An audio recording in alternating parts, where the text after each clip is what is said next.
是咱们陆航团的直升机吗？他们来了，我就急了，没有跑到。我们现在是第3号舰队，不攻不拦，打谁都没商量。那是，我们就出声帮你对一下。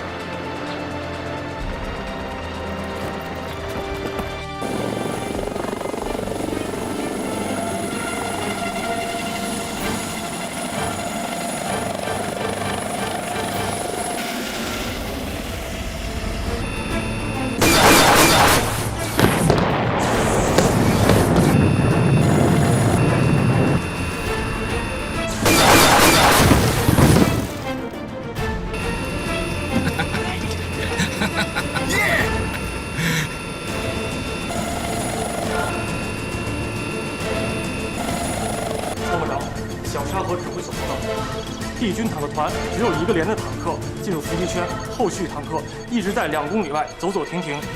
第2架无人机侦察报告，3号公路未再发现帝军坦克主力。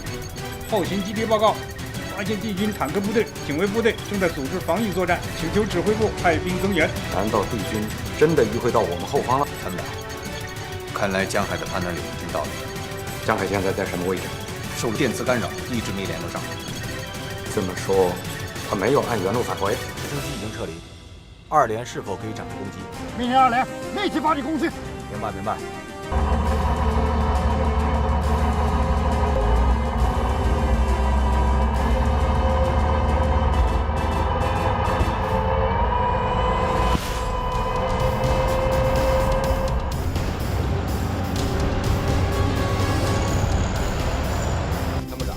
307、308、309进入有效射程。团长，2连各部已进入有效射程，请求开炮。等等，再靠近点，再向前推进500米。团长，直瞄没问题了。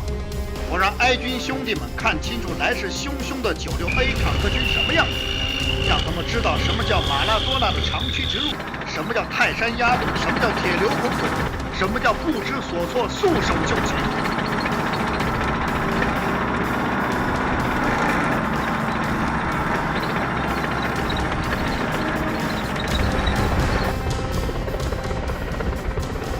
坏了，怎么又回来了？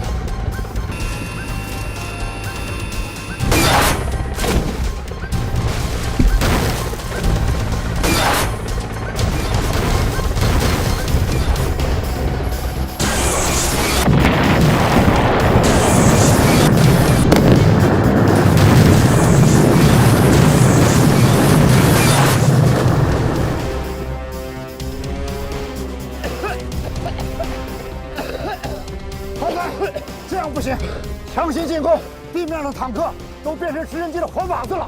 通知各分队立刻转入防空作战，先干掉几局乌鸦再说。团长，我们指挥车通信系统完全瘫痪，无法与各车进行联络沟通了。各车注意，我是团长苦侠，立刻转入防空作战，立刻转入防空作战。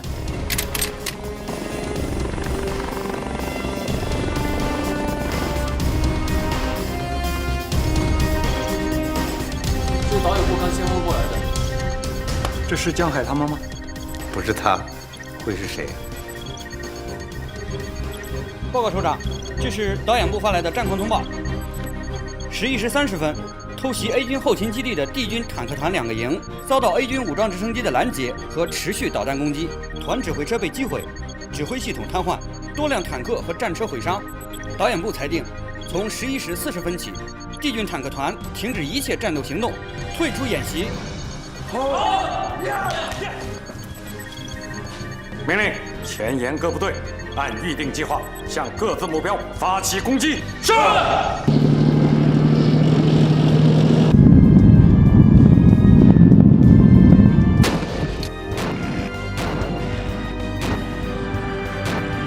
跟江大队长联络上了吗？报告还没有，敌军电磁干扰一直没停。都退出演习了，他们还干扰啥？联通后，叫江海马上返航，不得延误。参谋长，就是沟通不上也没关系，再过10分钟不返航，油都不够了。这一点，江海比谁都清楚。我要的是一个圆满的结局，不想再节外生枝了。明白。螳螂捕蝉，黄雀在后。虎侠精心谋划的偷袭行动，因江海的突然出现而功亏一篑，并导致了帝军的全盘结束。如果江海就此收手，安全返航，或许还能功过相抵，减轻处分。偏偏他又来了个搂草打兔子。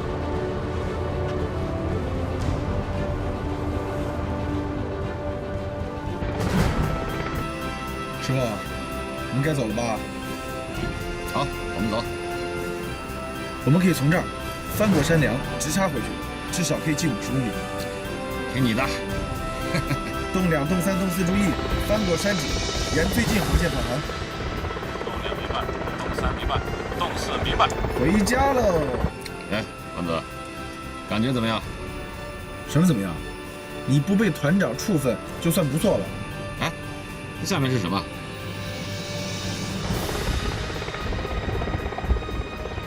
好像是帝军的电子干扰台。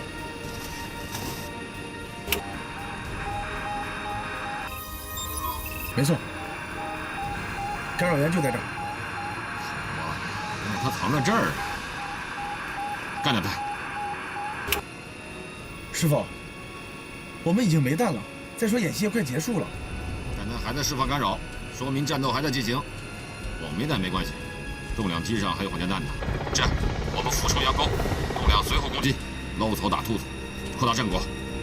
这演习都快结束了，他干扰不干扰的跟我们有什么关系啊？我就不爱听你说这话。什么叫没关系啊？漏掉一个敌人就留下一个隐患，说不定明天你就栽在他手里。干扰我一上午了，我不打他打谁啊？我看啊，你是没仗打憋得慌。是，我早就憋疯了。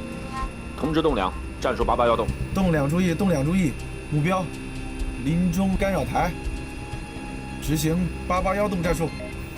洞2明白，战术88洞。电子对抗是把双刃剑，在干扰对方的同时，也对己方通讯产生影响。显然，帝军电子对抗分队就始终没有收到坦克团已退出演习的通知，仍然保持着作战状态，不幸躺着中枪，而惹是生非的江海也没落得好下场。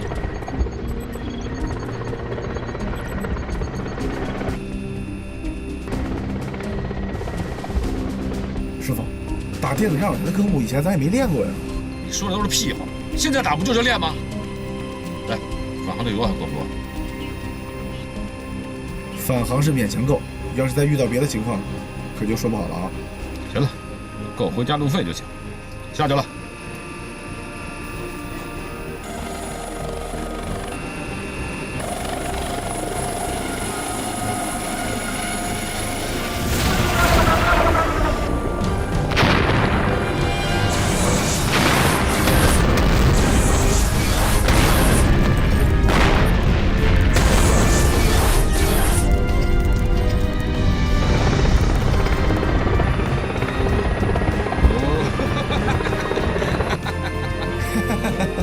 爽！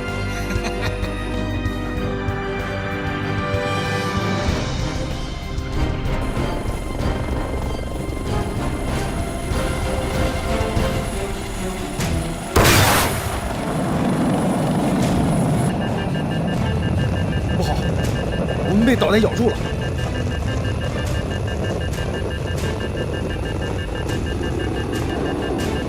看清楚没有？什么弹种？好像是肩扛导弹。我靠！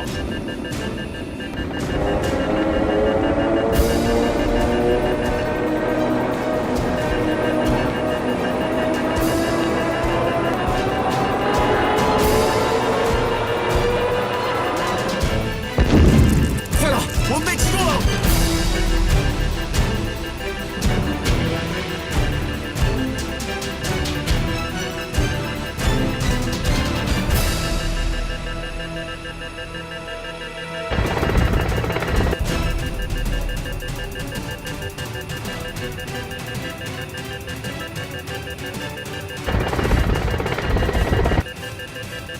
师傅，这怎么回事？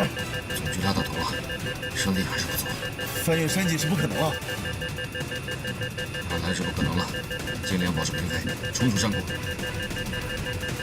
从山谷绕过去，油量肯定是不够的。先冲出去再说。叫栋梁下来，看看怎么回事。不行，师傅，我们迫降吧。要迫降也得飞出山口迫降，不能让董侠看咱们笑话。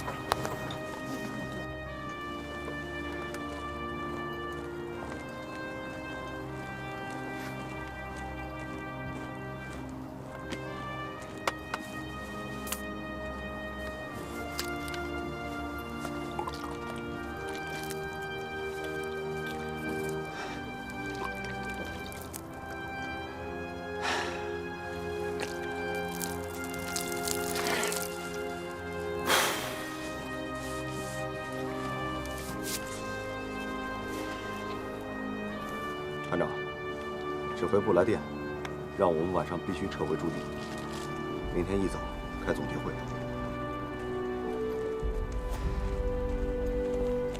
我们败了。是的。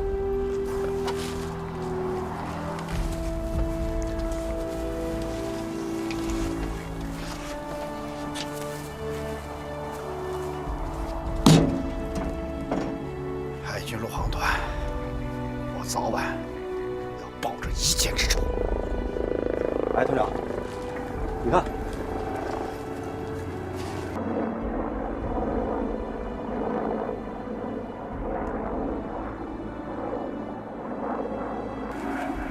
就是这小子，还没完没了呢！快，准备战斗！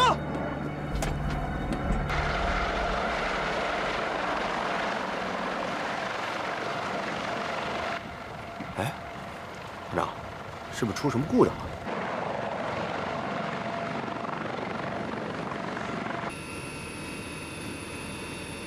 大队长，你先跟我们回去吧。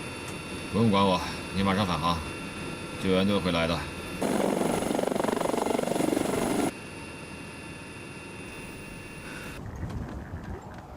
过去看看。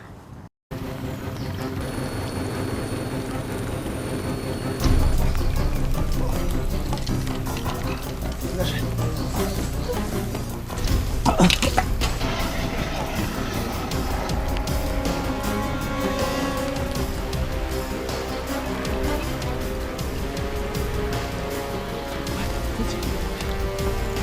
飞飞飞！哎，来飞！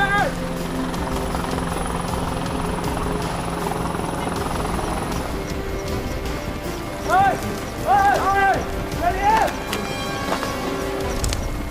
哎！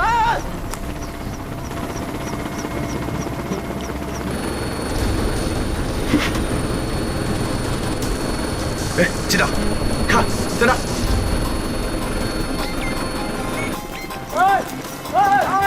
这里！哎，往嘴列看到了，现在情况有点复杂，可能降落有点困难。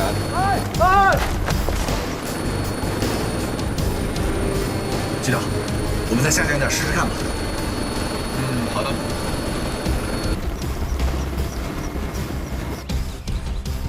王子，我是指挥中心，情况怎么样？报告指挥中心，我们已经发现了伤者和2名军友，但是现在下面情况比较复杂，谷底全是乱石，根本就没有可以降落的地点。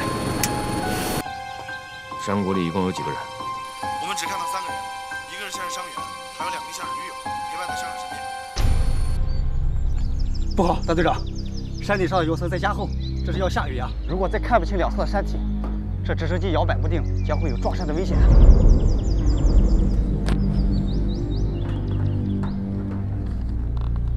连长，我们绕后边地方再试试看吧。好。杨军队长，我是江海。如果情况复杂，确实不适合降落，请你立即返航，立即返航。明白，立即返航。接后方指挥所。团长，我是江海。天门山峡谷地形极其复杂，杨军他们已到达伤员所在高地上空，但无法降落。山地现在出现积雨云层，有降雨的可能。前方指挥所决定暂停直升机救援行动，我已命令机组返航。情况我已经清楚，刚接到军部通知，军部指示，在天平山附近训练的特战旅派出一支小分队增援你们。直升机返航后，原地待命。是，原地待命。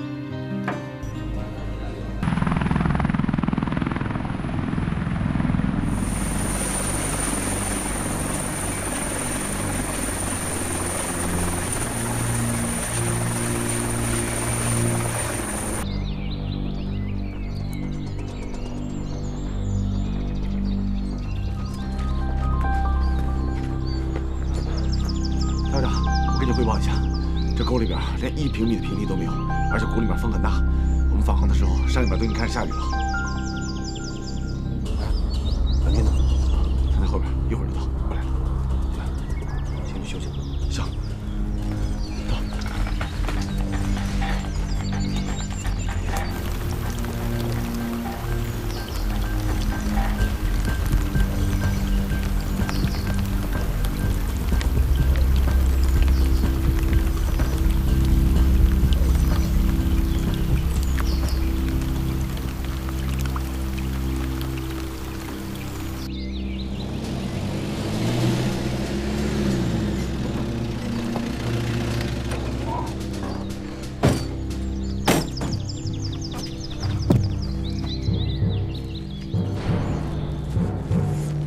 特战分队的吧 ？A 集团军特战旅一营副营长严建行受命前来报道。我是陆航团1大队大队长江海，你好。你好，江队长，现在什么情况？我们的直升机去峡谷侦察了，发现沟里太窄，全是乱石，直升机根本无法降落。现在沟里又下起了雨，只能放弃机降落的计划。张参谋，到。照片。这是沟底的照片。这个地方叫黑龙湾，我以前高野战训练的时候到过。如果说现在沟底正在下小雨，那么山顶就是中雨到大雨，不出1个小时，山洪就会下来，到时候伤员和驴友可就危险了。这可怎么办？好，知道。报告，江河队长，3位驴友打来电话，现在受伤的人员已经昏迷。啊！江队长，我想起来了，黑龙湾往里延伸80多米的地方有一块冲击平台，直升机可以降落吗？急降恐怕不行。哎，但是如果把伤员转移到这块平台上，你们直升机在平台上方悬停，用绞车把伤员吊上直升机，救出人来，我觉得还是有可能的。这可能是唯一的办法了。不过，这个黑龙湾再往里去啊，两侧的峡谷可就更窄了，山风很大，对直升机的飞行和悬停都有困难。你们有把握吗？首先要考虑直升机的安全，冒险飞行不可能成功救援，应该考虑其他的救援方案。大队长，现在的地形情况还有气象条件实在不适合营救，这真要是进去了，如果遇到风切变，那是相当危险的。刚才我们在上面的时候，已经摇摆得非常厉害了。张队长，如果直升机进不去的话，那我们只能考虑徒步进山，把伤员给抬出来了。商连长到，马上通知2排，带上卫生员跑步进山，无论如何要在天黑前赶到黑龙湾，务必把伤员给我活着抬出来。记住，我们接到的任务是抢救伤员，不是搬运尸体。明白。等一下，杨队长，你什么意思？什么意思？你们陆航飞不进去，我们特种兵只能徒步把人救出来了。谁飞不进去啊？我要飞进去怎么办？师傅。好啊，我们跟你进去，你把我们锁降在沟底，我负责把伤员转移到冲击平台上。只要你们能放下吊索，我保证把伤员送上直升机。你等等，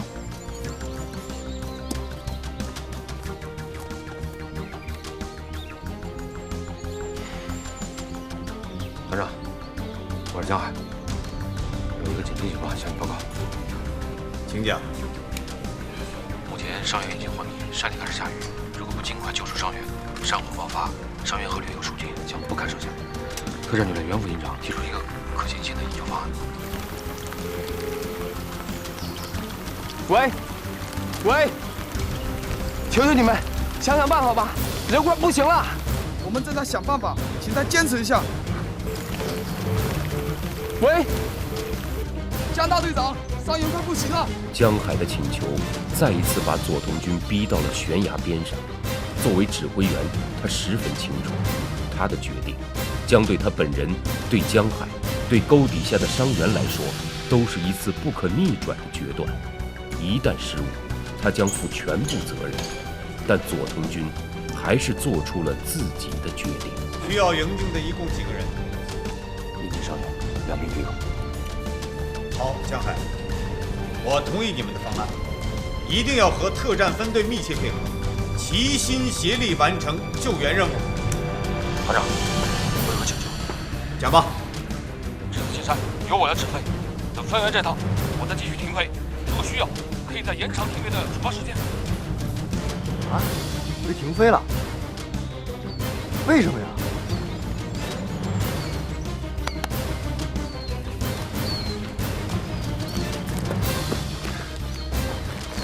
怎么了这是？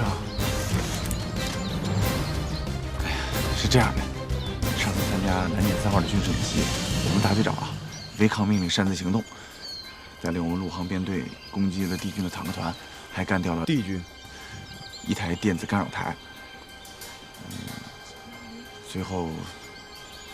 最后被人用健康导弹给打中了，这不就背了个处分，停飞2个月，到现在这停飞令都没撤销呢。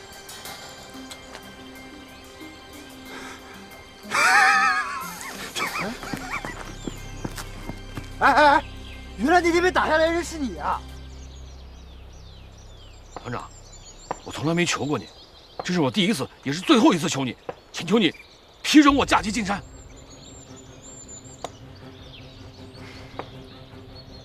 团长，你要是再不同意，我就……你急什么？谁说我不同意了？江海，到。我宣布，从现在起，暂时解除你停飞处罚2个小时，立即执行营救任务。因情况特殊，你担任临时机长，杨军为地面指挥，刘小斌负责空中瞭望，机械师为绞车手，与特战队密切协同。必须在天黑前将3名被困人员一次救出，执行吧。是。杨军机长，由你根据当地气象条件指挥救援行动。是。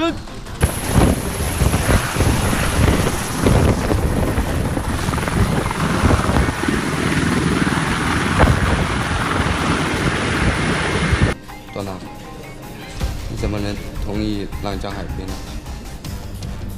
你担心什么？命令是我下的，有问题我负责。刘小兵无神飞吗？刚才传回来图像你也看到了，这样复杂的情况，刘小斌飞，我能放心吗？再说，我要是不同意，你以为江海就不会飞？他这个处分刚可以上，我能再让他添加一个违抗命令的处分吗？哦，因此你就顺水推舟。我只能因势利导，委曲求全，等他回来再说。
知道了。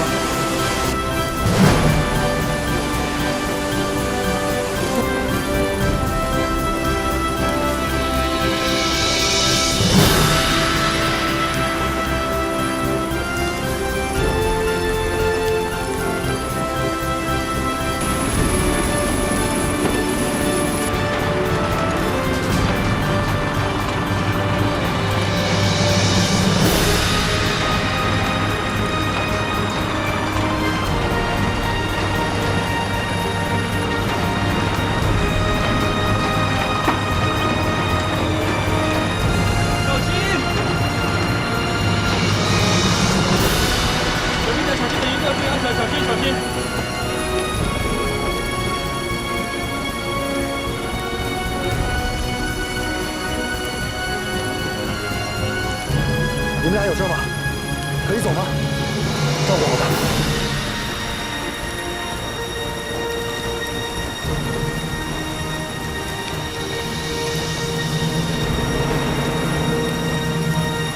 江南队长，江南队长，我们已到沟底，请你们守候等待。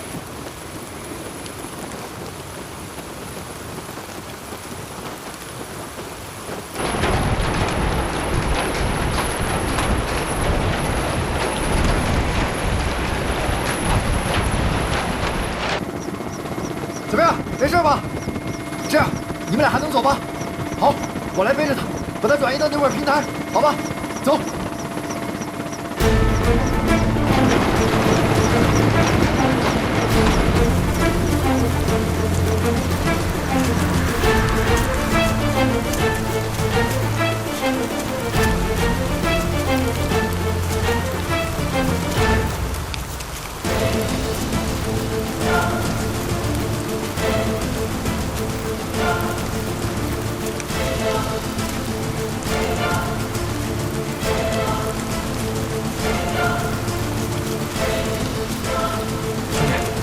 坚持住啊！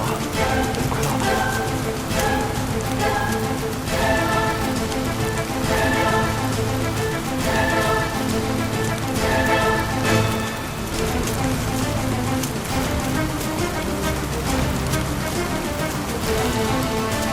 江南队长，江南队长，我们已经到位，你们可以降低高度，放下脚车。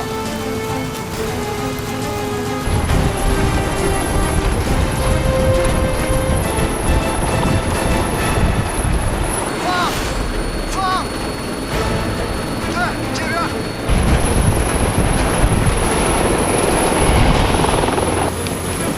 报告。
军陆航直升飞机从深山峡谷里救出，并已安全送上了救护车。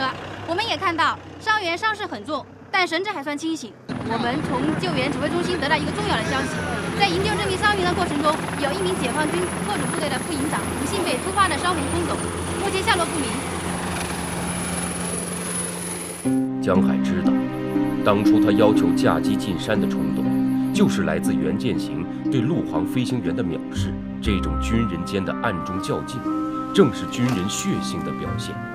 也正因为如此，袁践行的音容笑貌一直在他的眼前挥之不去，总觉得袁践行还活着。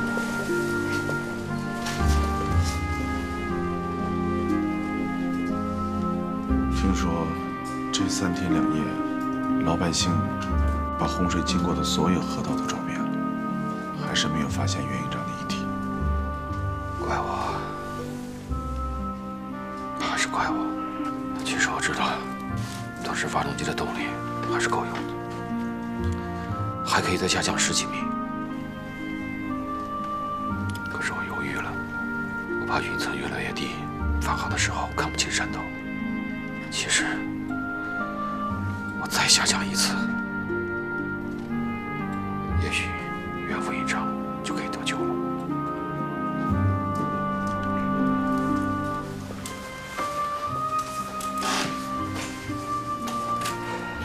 师傅，你就别后悔了。我当时看得很清楚，他就是不想抓住吊钩，他就想让我们赶紧飞走，赶快远离山谷。当时的危险性，他自己是很清楚的。但是我总感觉他没死，他还活着。为什么？临登机前，他说了一句话，让我印象很深，有点匪夷所思。原来那天被打下来的人是你啊！匪夷所思？我不知道他当时为什么那么兴奋。知道是谁用江钢导弹把我打下来的。原来那天被打下来的人是你啊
！3天后，天平山下有人发现山顶有闪亮的光点，怀疑是失踪了3天的解放军副营长，马上通报了驻军部队。A 集团军命令陆航团迅速派出直升机前去侦察和营救。团长，我跟着去吧。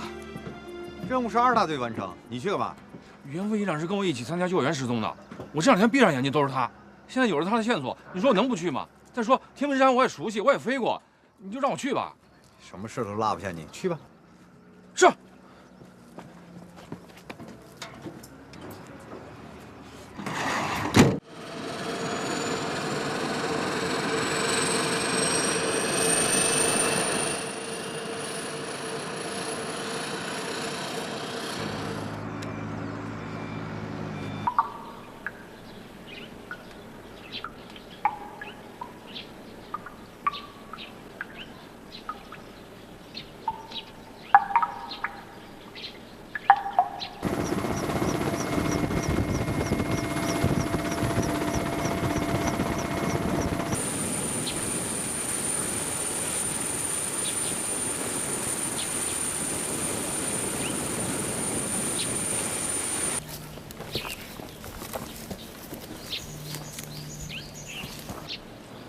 营长，袁副营长，袁副营长，袁副营长，袁副营长，袁副营长，袁副营长，袁副营长，袁副营长，袁副营长，呀，袁副营长，袁副营长，先不到担架上，别动，让他也恢复一会儿。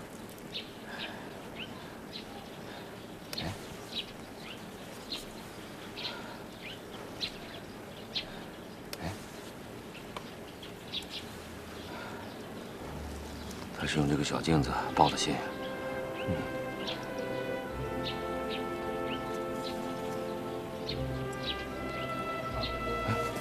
袁副营长，你醒了？哎，是我。又见面了。军长，我是吴征队长，伤员找到了，正在恢复。袁副营长，你感觉怎么样？没事，我没受什么伤，就是太累了。吃点巧克力，恢复一下体力啊。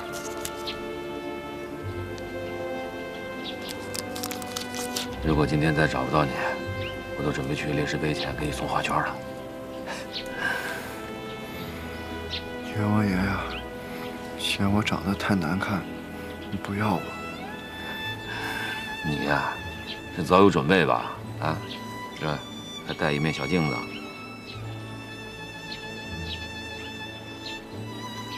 这个是我老婆，这镜子呀，就是她送给我的。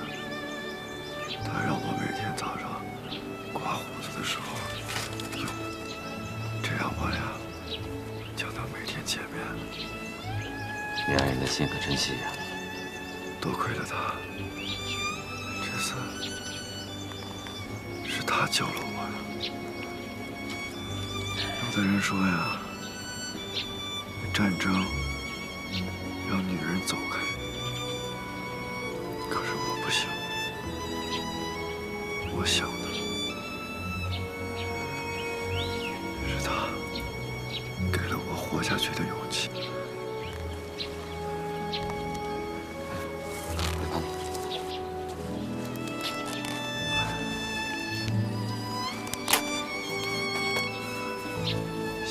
副营长，你感觉好些了吗？还有10分钟，我们就可以登机了。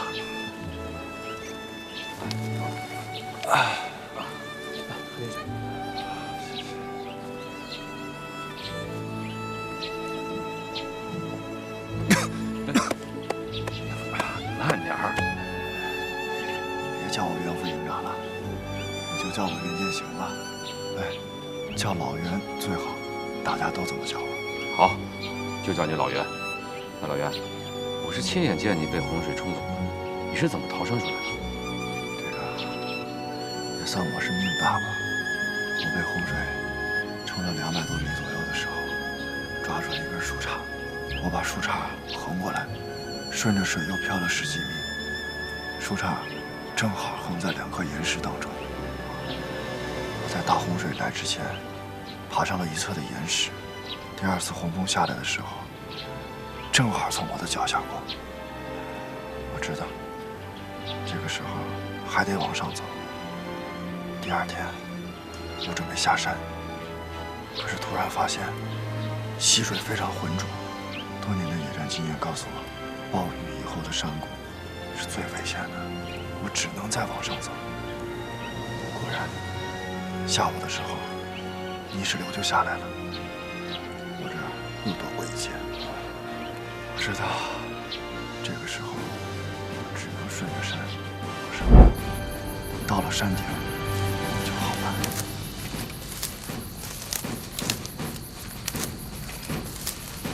我看到了月亮和星星，辨别出方位，只要再往上爬，翻过山顶，就可以看到城镇了。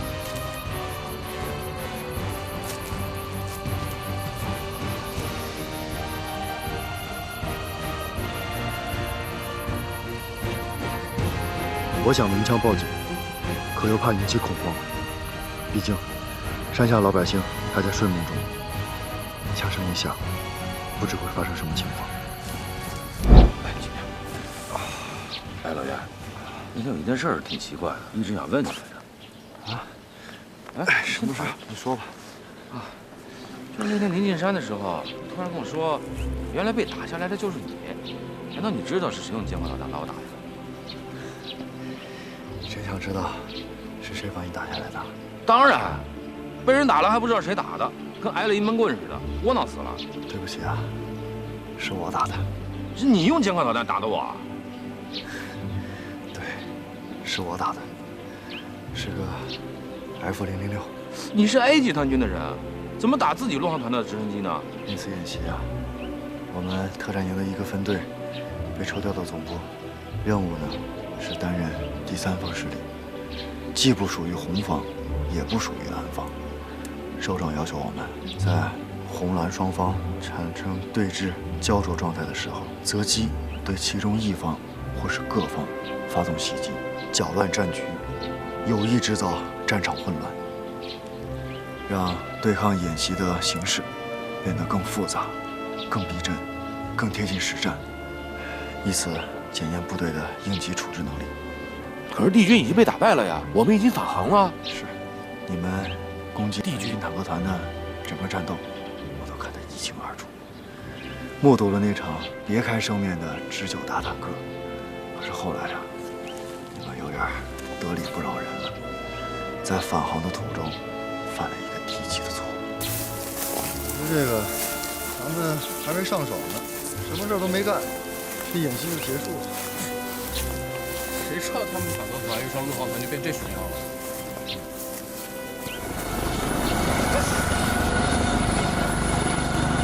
是消息，帝军电子干扰。上F-6。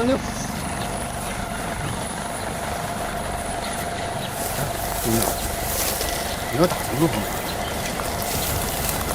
这场仗有点贪得无厌了。刚刚低空飞过，现在又再次返回，怎么？你看地面部队就没有防范吗？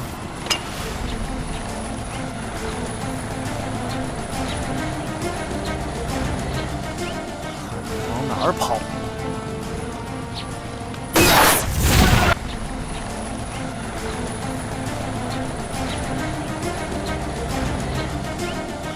往哪儿跑？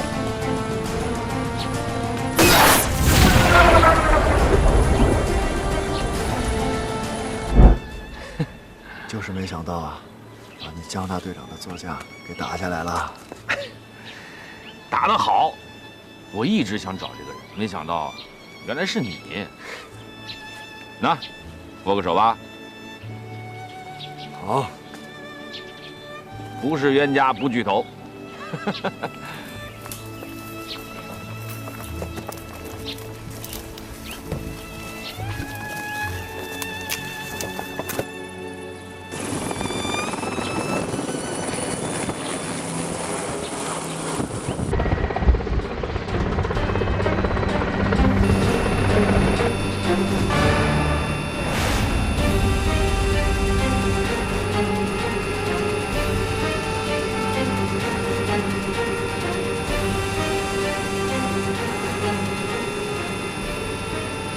小羚羊，看清楚了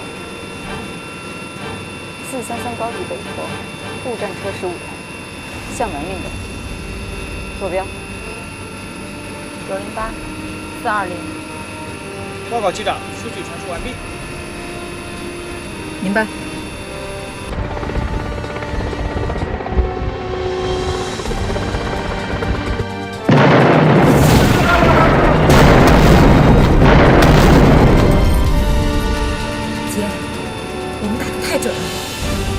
炮兵打得准，首先是咱们侦察情报组。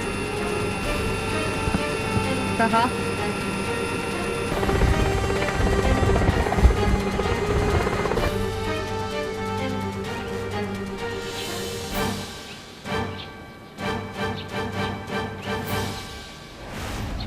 姐，咱们今天的飞行航线实在是太明智了。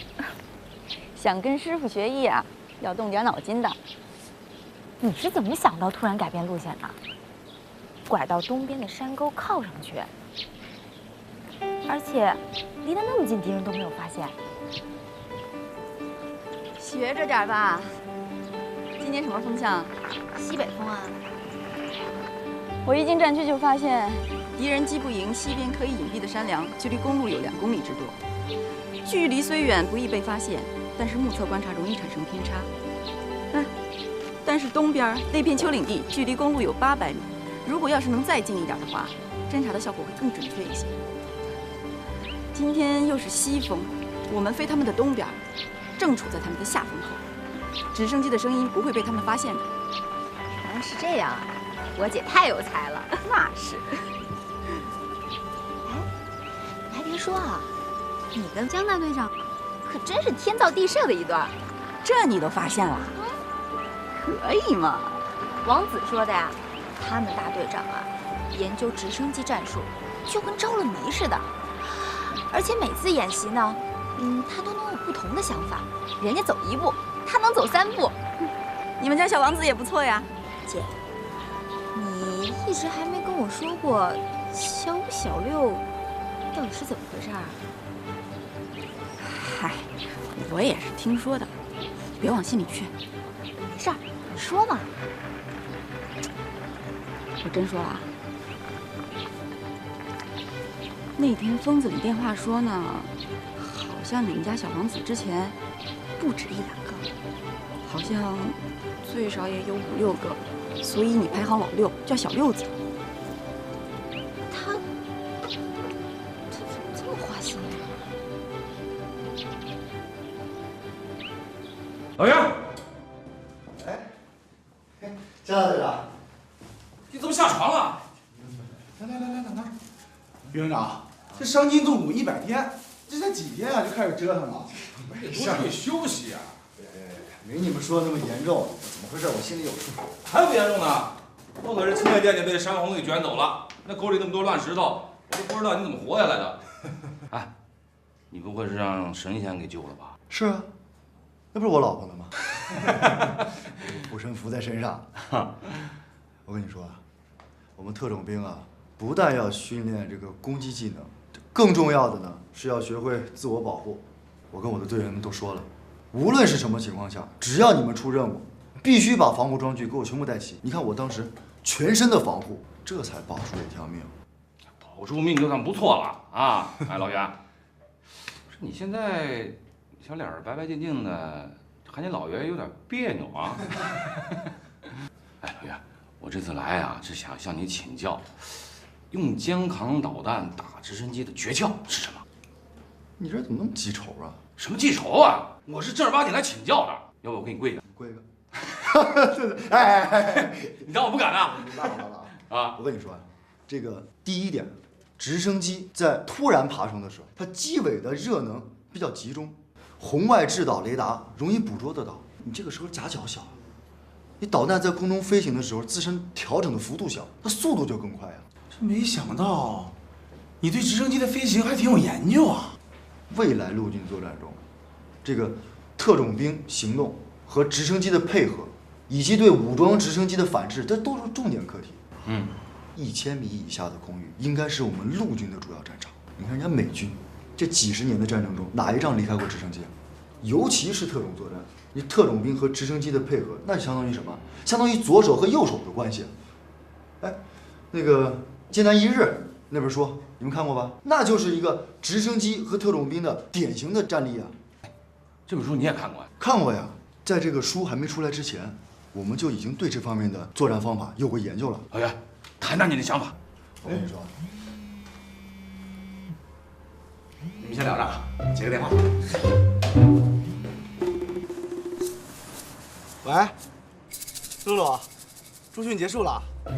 快了，你忙什么呢？我啊，训练呗。那连打个电话的时间都没有是吗？我想着这再过半个月不是有个10天的假期吗？到那个时候我去看你，我就把一肚子的话都告诉你。我听说你手机里有一段特别好听的录音是吧？能放给我听听吗？录音？啊，我是有一些好听的歌，要不晚上吧，晚上我都传给你。我要听小五的。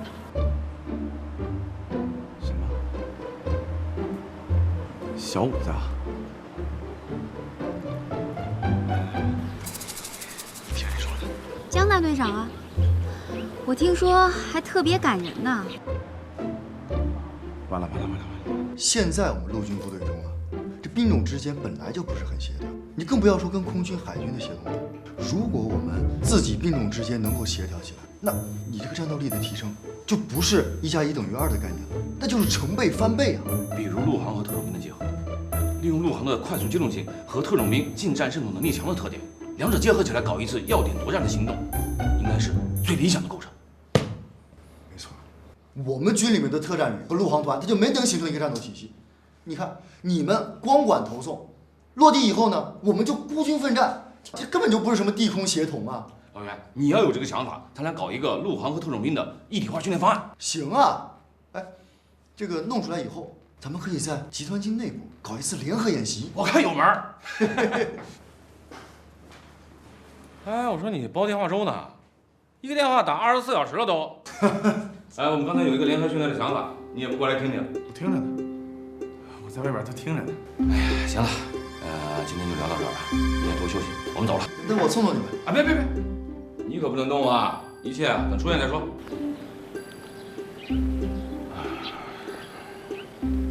哎，对，你刚才怎么了？跟小林阳闹别扭了？这帮年轻人啊，谈恋爱就是忽冷忽热的，我估计是发展速度太快了吧。拉伸太猛就会失速，失速就会往下掉。有改出方案没有？你为什么要跟小六子说小五子的事儿啊？跟什么小六子说小五子的事儿？我连小六子电话都没有，我怎么跟他说呀？我也不是不愿意相信你，那可是刚才电话里头，那露露跟我说的有模有样的，还非要听小五子那段录音呢。他怎么知道录音的？对呀，那他怎么知道这段录音呢？啊，我只是跟你一个人说过这段录音的事儿啊，我一直都是深藏不露。那你把他删了不就完了？你不是跟我说过让我跟小五子先抻着吗？行，你这破事儿你自己处理，好好琢磨琢磨我那方案吧。师傅，没完了是不是啊？我不跟你说这个了，我是想劝你。劝我什么？方案就别想了。为什么不想啊？我觉得成不了。你个乌鸦嘴！我这什么还没做呢，你怎么知道成不了啊？师傅，你想想，从我认识你那天起，你不是设想这个就是运作那个方案了、计划了、构思了、设想了，还有你那些什么各种各样的总结，有几个落实了？是没几件落实的，但总归是有点收获吧？对，收获了几天禁闭，还有一个警告处分。这当兵的哪有一帆风顺的？这也是人生的一种体验。我看你这是自娱自乐。师傅，你说你以前自己折腾自己也就算了，我是你徒弟，我乐意陪着你玩，也算是个跑龙套。但现在你又要拉着人家袁副营长，我看这老袁迟早得被你带到沟里去。你放屁！我跟他是志同道合，相见恨晚。我告诉你，这回靠谱。不撞南墙不回头啊！我今天就把这话放这儿，你放。希望越大，失望就越大；愿望越美好，失落越深重。哎，你看，不能说你俩，我先走了。臭小子，今天这怎么了？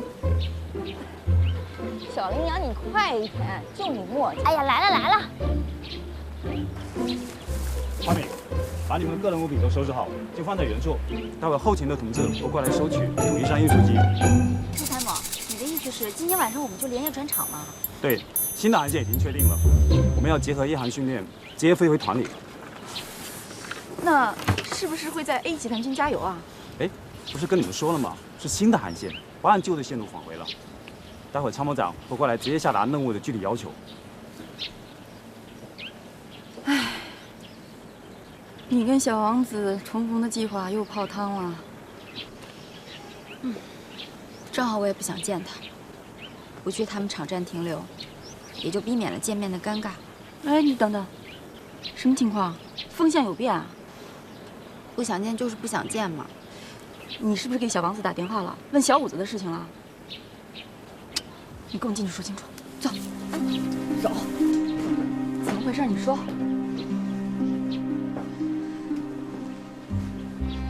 他跟我说了，确实有小五子的存在，而且他们都已经谈了好几个月了。怪不得疯子跟我说这个事儿。姐，那疯子大队长到底是怎么跟你说的呀？疯子就是说，这小子小五子的事情还不知道弄清楚了没有，怎么就跟小阴阳好上了呢？就是意想不到呗。他真这么说的呀？各司大意吧。姐不想拆散你们俩，真的希望你们俩能终成眷属，不然我也不会管你们俩这闲事儿，对不对？我跟他提那段录音来着。那他怎么说呀？他说根本就没有那回事儿。他说他跟小五子已经彻底掰了。我说那疯子大队长怎么说有那段录音呢？他说是疯子瞎说的。疯子骗我？不可能吧？我们这次转场不路过他们团，要是路过他们团的话，我一定要好好问问他。要不现在就打电话问问他？现在打电话没用，我一给他打电话，他就装，又捏鼻子，又说信号不好，他就怕我跟他面对面，见了面他什么病都没有了。行了，你要自信，我也要自信，什么疯子王子一起拿下。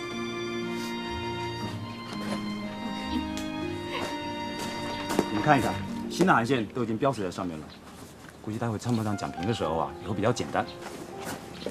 哎，我听说了一个新的情况。什么情况？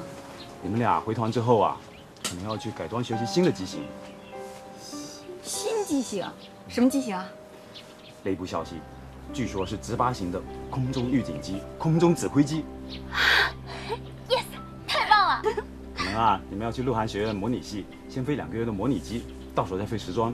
哎，这可是内部消息，你们俩不要给我说出去了啊！明白。好，那我走了。Yes。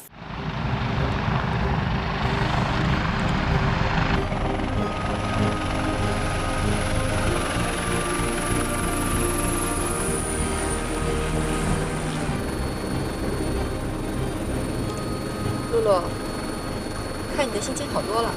只要一想到能开到新机型，我就什么都想不起来了。这倒是，我也挺期待的。姐，咱们这回不路过疯子那儿，你觉得有点遗憾吗？说不遗憾是假的。我本想趁热打铁，把我们俩的事儿给定下来，把结婚报告一出，那就 OK 了。谁能想到返航要飞新航线？唉，算了，让他再疯几天。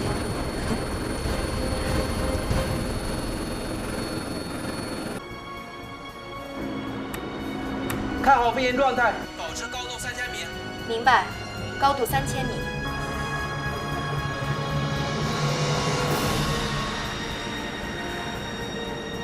放轻松，盯住仪表，高度、雷达柔和拉起，爬升到3500米。明白。保持航向稳定。行啊，他俩改装才飞了2天，掌握的不错啊。黑天鹅毕竟是黑天鹅嘛。再给他们俩出个特勤。大姐，燃油报警。我来飞，你注意观察地面目标，选择备降场。是。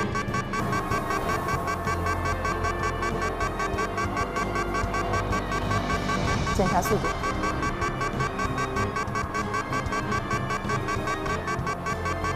柔和降落。